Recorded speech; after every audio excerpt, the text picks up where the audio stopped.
Hello, everybody. It's Sports Guy Ron. I'm here with your Week 12 weekend NFL preview and a recap of the Thursday night game. In the Thursday night game, we had Houston defeating Buffalo 23-19. I had Buffalo winning, which was a loss. I did have Houston covering, so I got the win on that. Buffalo had 3 turnovers, Houston no turnovers. Buffalo 8 sacks allowed, Houston 0 sacks. Buffalo in the red zone touchdowns, they were 0 for 2 when they got in the red zone. Houston was 2 for 4. That's pretty much the difference of the game. James Cook busted off a 45-yarder for Buffalo, and they also returned a kickoff for a touchdown. But the offense didn't do a whole lot. The offensive line could not handle Houston's defensive line. Will Anderson Jr. went crazy. He was all over Josh Allen all night long. So that's what happened, and Houston did come out with the victory. They're now 6-5. Buffalo falls to 7-4 and are hanging on to a playoff spot at this moment. In the first game at 1 o'clock, we have Minnesota at Green Bay. Minnesota's 4-6. Green Bay 6-3-1. Green Bay 6.5-point favorites in home. I'm taking Green Bay to win and to cover. Can Minnesota limit turnovers and penalties? They've had a lot of turnovers lately, especially with J.J. McCarthy back. They had a bunch of penalties. That's really hurt their offense.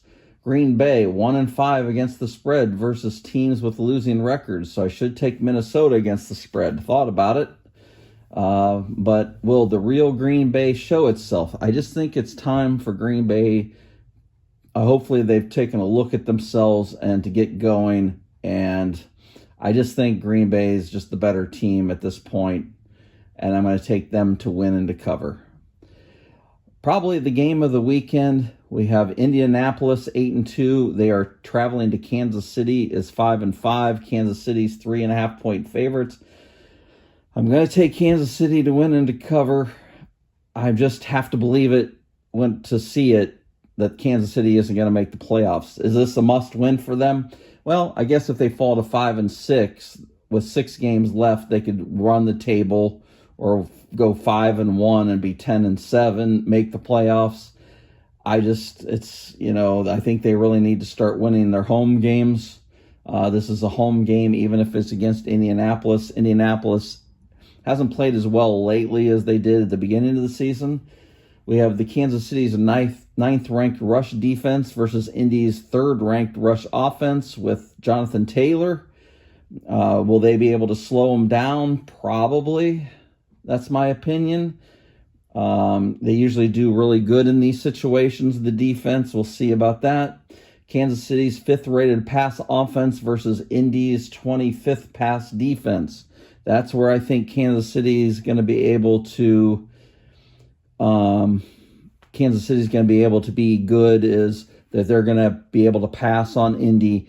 Indy's pass rush isn't that tremendous. They're decent, but I think Kansas City's line is going to be able to protect Pat Mahomes. And usually that's when Mahomes doesn't win, especially at home, is when he's under pressure. I think Kansas City will be able to handle it, and I think they win. We have the New England Patriots 9-2. They are 7-point favorites going to Cincinnati 3-7. I'm taking New England to win and to cover. As of this filming, Burrow is questionable to start. He did practice some more, although he didn't practice towards the end of practice.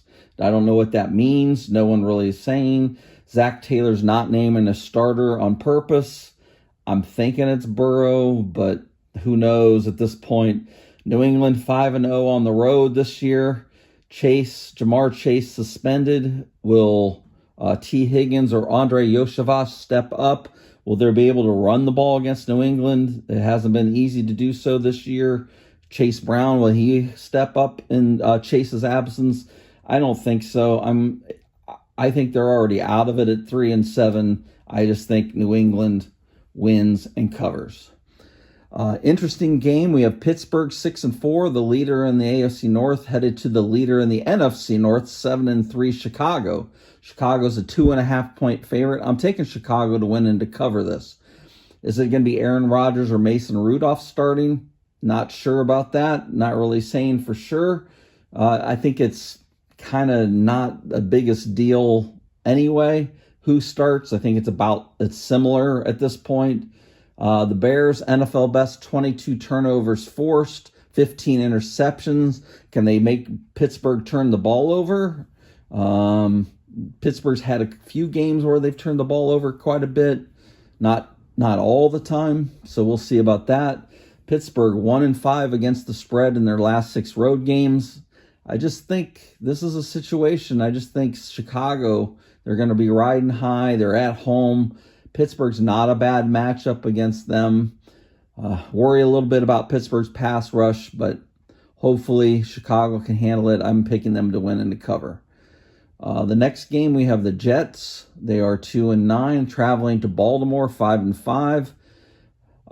For a 5-5 team, they're a big favorite, 13.5 points. I'm taking Baltimore to win and to cover the 13.5. How banged up is Lamar? He is going into the Cleveland game last week with an injury. He came out after getting beat up by Myles Garrett and company a little bit with maybe a new kind of nagging injury. I don't know. He's been banged up all season, but they've been playing well as of late. 4 straight wins. Lamar 11-5-1 against the spread as a double-digit favorite, so the big number really doesn't seem to bother him at home, especially. The Jets defense, they've only had 1 takeaway all season. When you're a bad team and you're going on the road to a better team, you usually have to get turnovers for that. So I don't see how the Jets are going to be able to get it done. We have the New York Giants. They're also 2-9. Boy, bad year in New York for football, right? At least you have hope with Jackson Dart. They're going to Detroit, 6-4. They're 3rd place now in the NFC North. They are 12.5-point favorites over the Giants. I'm taking Detroit to win and cover. Sam Laporta, unfortunately, likely out for the season. He had back surgery. They say it's slim chance he'll be back. Will the running game or the wide receivers step up for Detroit? In the Philadelphia game, you could really tell they really miss Sam Laporta. They need more out of their receivers. They need more out of their running game. The offensive line needs to step up like they should be, especially against the Giants' defensive line.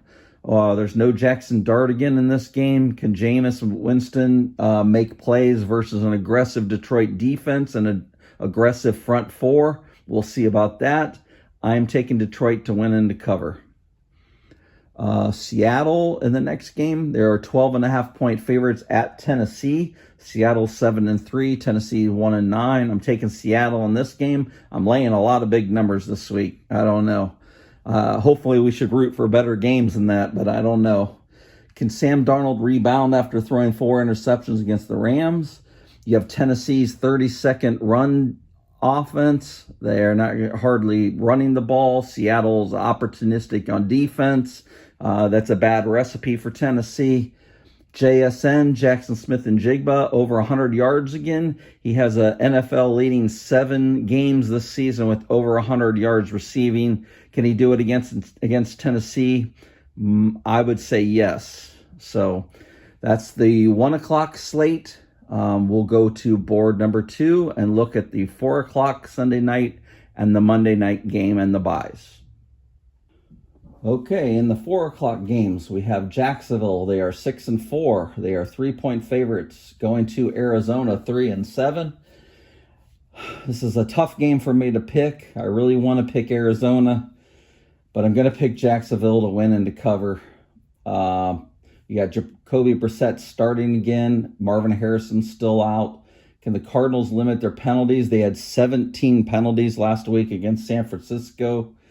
The Jaguars running backs versus Arizona's defense. Jacksonville's really picked up the running game. They are multi-faceted with Tootin and Trevor Etienne. Or is it Travis? Travis Etienne. So, I think they're going to be able to run the ball some against them, maybe some explosive plays against Arizona. That's why I'm taking Jacksonville to win and to cover. In the honor game of the week, we have Cleveland 2-8 at Las Vegas 2-8. Las Vegas is a 3.5-point favorite. I'm taking Vegas to win and to cover. Cleveland's 0-13. The last time they've had a rookie make his first start for them. It's been 2012 since they've actually won on the road in the Pacific time zone. And they've 0 of their last 13 road games. And they have a rookie quarterback, Shedeur Sanders, starting. Can the Browns defense win the game for them? Yes, they can. I don't think they will. I think Geno Smith, Brock Bowers, it's not a whole lot on offense. That offensive line isn't good, but neither is Cleveland's. It's hard to predict this game. It should be low scoring. It should be maybe first 1 to 17 wins. I'm going to take Las Vegas to win and to cover. It's hard to predict how Cleveland's offense is going to be able to manage with a new quarterback.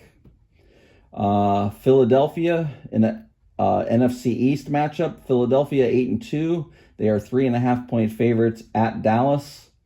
I'm taking the upset here. I'm taking Dallas to win and to cover.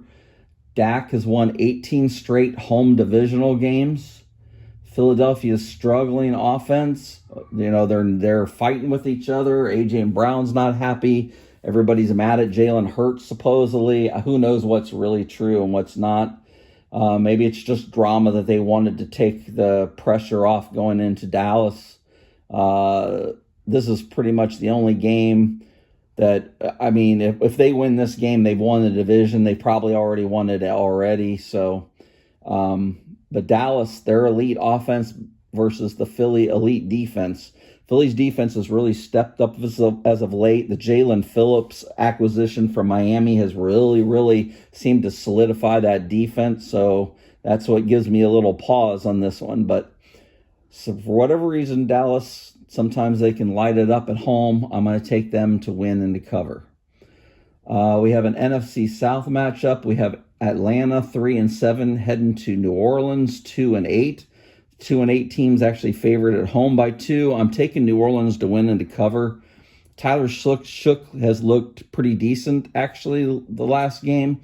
You've got Kirk Cousins starting. You've got Drake London out for Atlanta. Cousins 1-5 in his last 6 against the spread, and when he started, Brandon Cooks got released from New Orleans as a mutual thing. He asked for it and they let him. They still have Chris Olave, but they lost Shaheed in the trade to Seattle, and then they let Cooks go. So you might see more Jawan Johnson for a tight end, some younger receivers. I just think Atlanta's going to struggle in this game, and I'm taking New Orleans. In the 8 o'clock game, we have Tampa Bay 6-4. They are heading to the Rams 8-2. The Rams are 6.5-point favorites. I'm taking LA to win. I'm taking Tampa Bay to cover. I'm not very confident in it, but I'm just going to do it. Bucky Irving's out again. Chris Godwin, he's likely to play now. Matthew Stafford has 20 touchdown passes this season versus the Blitz. That's the most in the NFL. Tampa Bay blitzes 33% of all defensive snaps.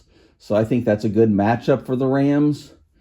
Tampa Bay's good offense versus the Rams' strong defense. That's a matchup. Can Tampa Bay keep it close? They seemed to find something in the running game last week with Sean Tucker. Can they keep it up against the Rams? Might not be. Can Mayfield make enough plays with receivers? Godwin will help. Can Ibuka step back up? He's kind of tailed off here lately. So we'll see. I'm thinking Tampa Bay will keep it close.